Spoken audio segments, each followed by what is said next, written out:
citizens, addressing them on some of the what the new year is going to look like, you know, and all of that. And part of what he talked about was issues of security.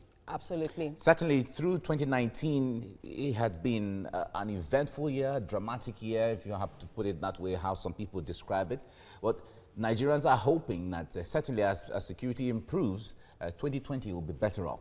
Now let's have Patrick Agbambu, Security and Public Safety Advocate and CEO of Security Watch Africa Initiatives, join us right now. Patrick, it's good to have you join us. I wonder how you would describe the year 2019 from the prism of security. Yeah, you are very correct when you said it was dramatic. It was indeed very dramatic, and a lot could be said not to have gone so well, and as Nigerians had wished, a lot of security breaches from the first, the second, and the third quarters of the year. A lot of security challenges the country faced, but by the third quarters, things seem to have gone much, much better. So, yeah, you're right. It was indeed a dramatic year for Nigerians. One of the decisions that was taken by the president before the year ended was saying that he was going to withdraw troops from certain volatile areas to ensure stability across the country security-wise. Is that the way to go?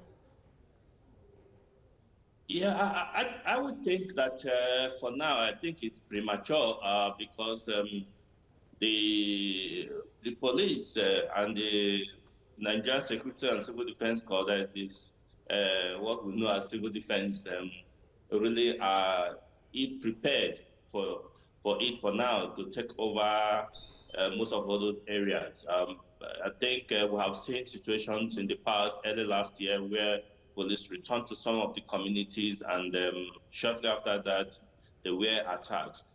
So I think that it's premature. It's something that has to be worked systematically by equipping the police, by carrying out a lot of de-radicalization programs in some of all those communities before civil policing can be returned. Yes, it's a work on development, but for now, it should be something that has to be prepared for systematically. All right. The war against insurgency in Nigeria, certainly government is winning that war in comparative terms to how things used to be. Well, certainly for 2020, if as a security expert, what would you suggest should be different in order to put Boko Haram and all of its issues behind for good? Yeah, first, I must give kudos to the Nigerian forces, particularly the Nigerian army. They have led the charge. They have done so well, creditably well, when you compare to what we used to have in the past and compared to other countries or other nations that are facing issues of insurgency and terrorism. They have done so well. We should be proud of what they have done. I think that there's still some other areas that needs to be involved in this program of trying to do away totally with insurgency and terrorism in Nigeria, and that is the angle of getting the people themselves, most of those communities themselves, to actually believe that this is not Nigerian army war. It's not Nigerian army. It's Nigerians. It's their own war. They must be able to support the Nigerian army very, very seriously. I know that some of the communities are frightened by the terrorists threatening them and all that, but I think when they cooperate with the Nigerian army fully, then we can be able to get it much better. And that is what I expect, that programs like that should be taken up immediately in this 2020, because you notice that before the Chief of Army Staff, General Tiwa brought up the idea of super camps. The military settlement, military formation were being attacked, but immediately they consolidated and changed their system, their tactics, then so that they can have a more forceful push. Then they became protected. But some of these, there's still some gaps, which we think that the communities themselves should be able to provide enough information for this book to be totally All right, removed from our quickly, society. Patrick, there has been calls for the use of technology in addressing these issues. What would you expect to see in that, in using technology this time around? Yeah, yes, technology is a welcome development, but I have also said that we have to be very cautious when we talk about issues of technology. When we talk about technology, there are no modern technologies today that does not involve infrastructure, talking about electricity. Most of those areas where we have these attacks do not have such facilities, because when the insurgents came up, one of the first things they did was to destroy all those infrastructures. So there are none of it. So we must get a technology that has power system with itself to be able to work.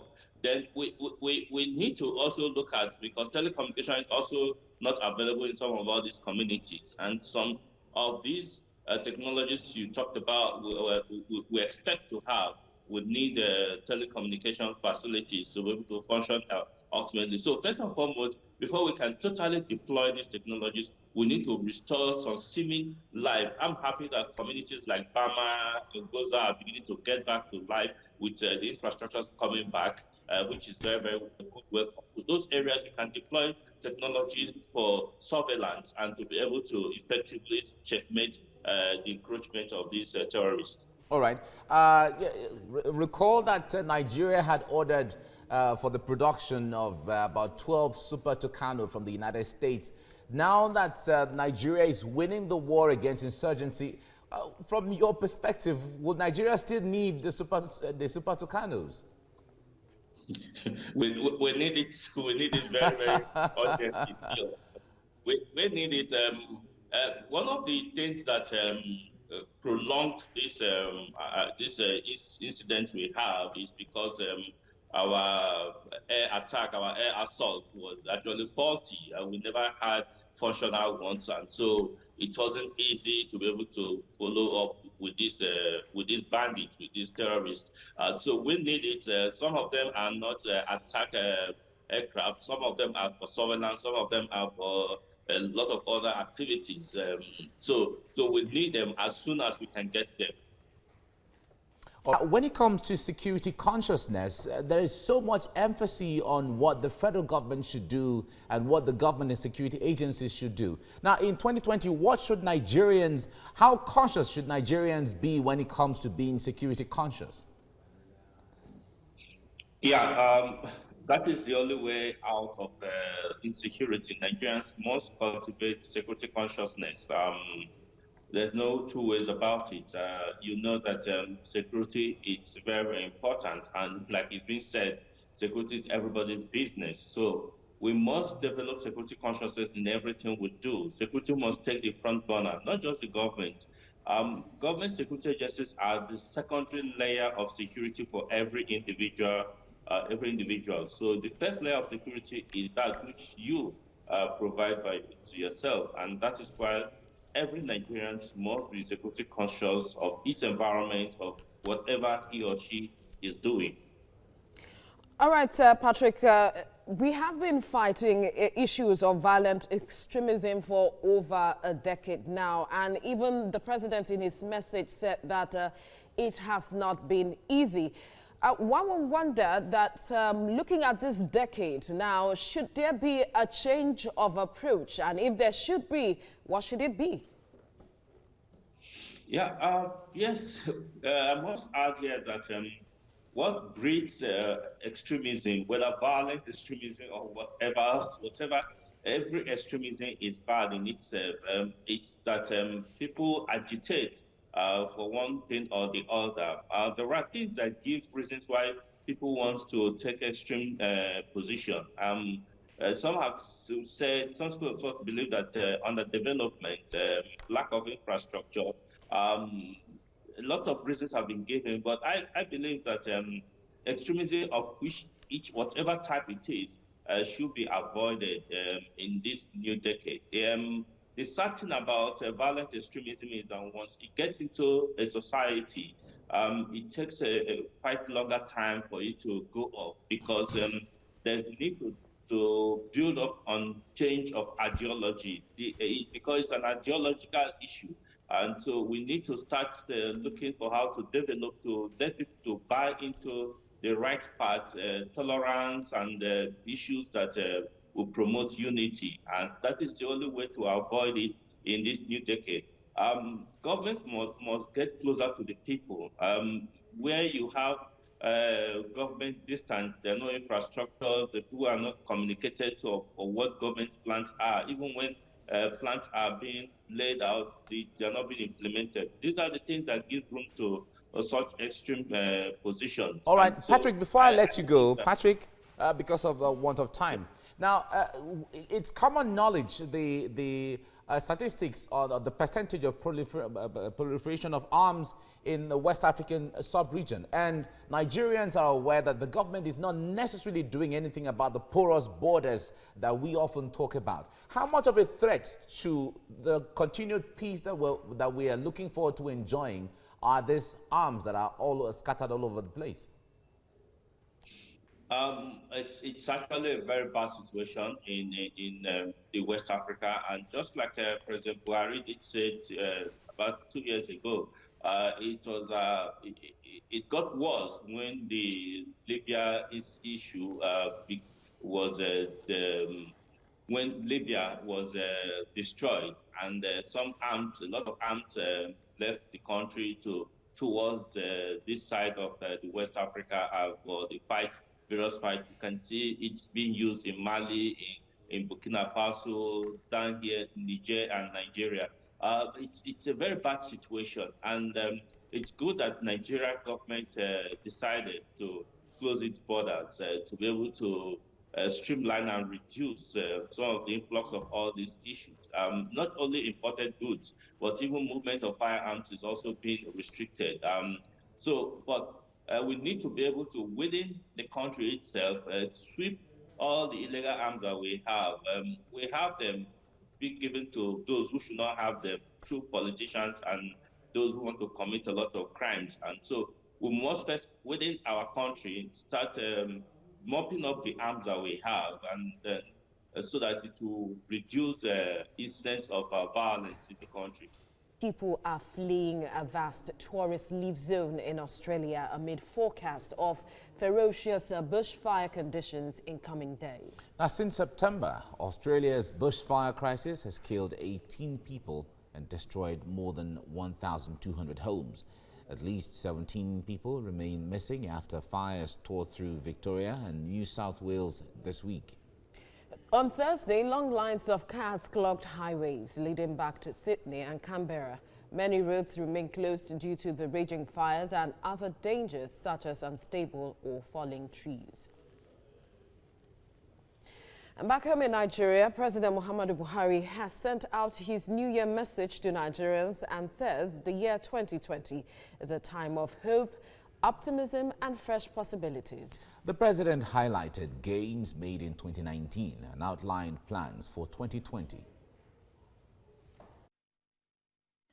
President Muhammadu Buhari has addressed Nigerians in a letter titled "A Letter from the President at New Year, Nigeria's Decade." President Buhari says the new year is a time of hope, optimism and fresh possibilities. Mr. President added that the 2020s is the decade of opportunities to build on foundations laid on security, diversification of the economy, and the anti-corruption war. He thanked Nigerians for giving him the chance of a second term, stating his determination to strengthen Nigeria's electoral process. President Buhari stated that he will not be contesting the 2023 presidential election or any other elections in the future. On security, President Buhari stated that this is his primary concern and that he will continue to support the military in every way to crush Boko Haram, bandits, kidnappers, and other organized criminal networks, adding that violent extremists have no place in Nigeria. On the economy, President Buhari lauded the policies of his administration, especially the clampdown on imported products to promote locally produced goods. He says this is tackling poverty and safeguarding Nigeria's national economic interests.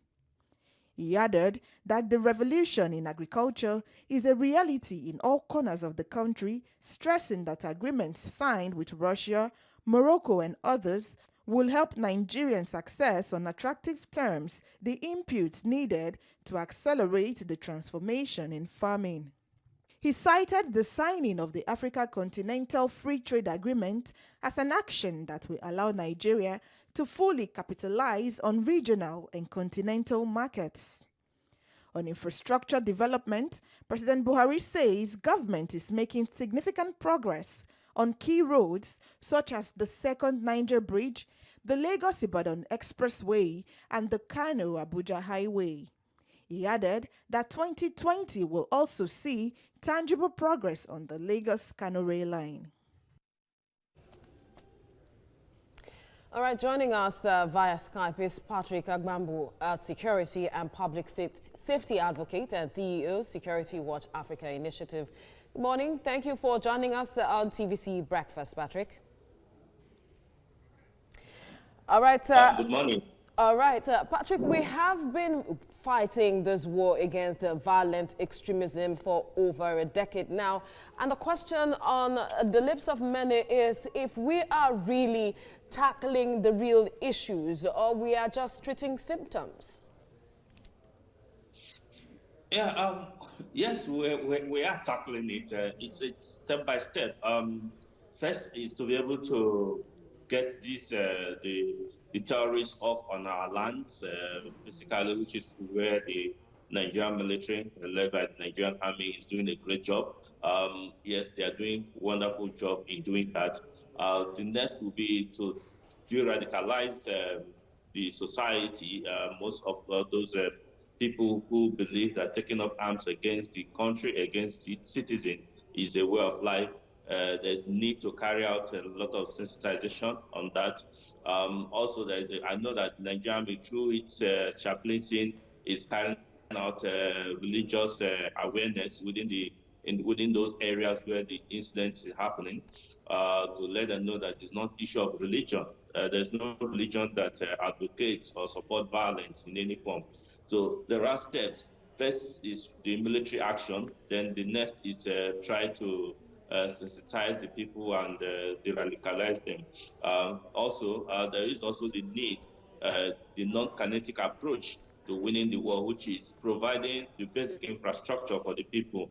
Quick intervention projects should be carried out to be able to win the hearts and minds of these people to government. So these are the processes that should be taken. All right. As it is right now, Nigerians are looking forward to a situation where, a circumstance where they can go about their normal businesses and feel safe. Now, in 2020, the president has made a promise that there's going to be a consolidation on the issues of security.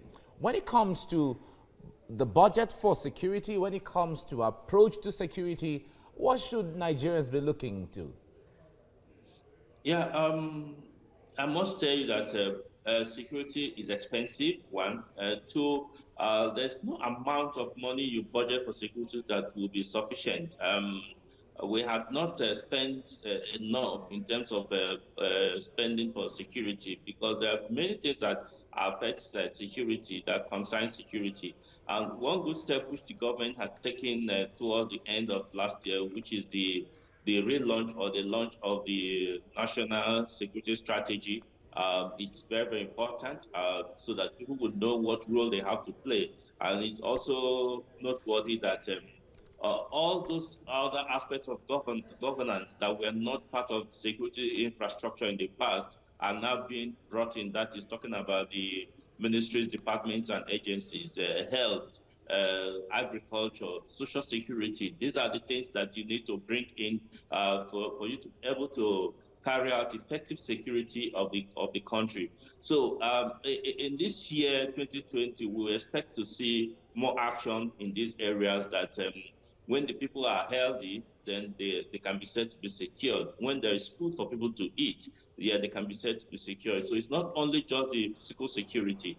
We need to be able to spend money on these other areas for that, so that Nigerians can live with their eyes closed. All right, Patrick, recently there was an attack on a bank in Abuja where the police had to bring in the army, and questions or concerns were raised about the capacity of our police force. And then in the message of the president to Nigerians, he talked about massive training of the police force. What would you be looking forward to with that regard?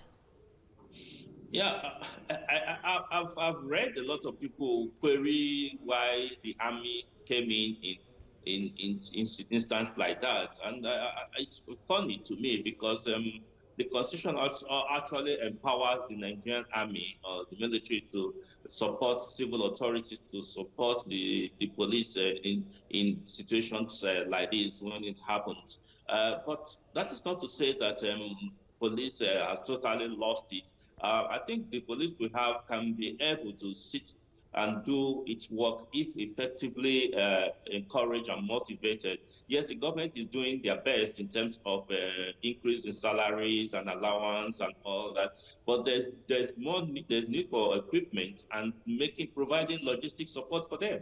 That is why today you see a lot of military presence nearly all the states of the federation. As we speak, close to about 29 to 30 states of the federation have the presence of the military. It shouldn't be in the first instance, but because the police have not actually been able to handle most of the insecurity challenges that befell the country, that's why the military came in. But we expect to see a situation where the military can go back and do their main duty, which is protecting the territorial integrity, and only come out when there is serious breach to security.